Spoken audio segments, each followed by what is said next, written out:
Welcome to MarineMax Nisswa, where today we have a 2008 Malibu Wakesetter. This is the 20-foot VTX model.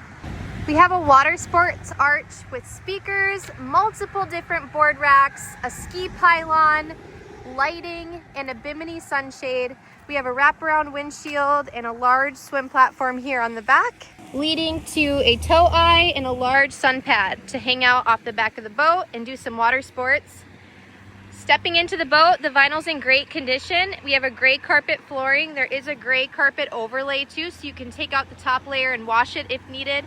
This has a capacity for up to 10 people on board. This Malibu is powered by the Inmar Monsoon 340 inboard motor with ballast system. As you can see, we have several different options for digital displays, from your music and controls to your digital gauges and your cruise and ballast control here in the middle. And in the bow, we have a filler cushion that you can take out for more leg room. It's not the full playpen. You can actually convert this into a social seating situation, which is an awesome upgrade on this Malibu.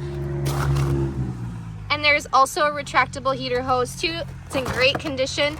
Keep you guys warm on those chilly fall boating days like today, or to get you out earlier in the morning to do some awesome ski sessions. This is a great boat for wake sports, wakeboarding, water skiing. This boat is available now at MarineMax in Nisswa, Minnesota. We have tons of used boats available now going into fall. It's a great time to buy. We'll store the boat for you here over the off season. We can't wait to see you at MarineMax in Nisswa, right on Highway 371.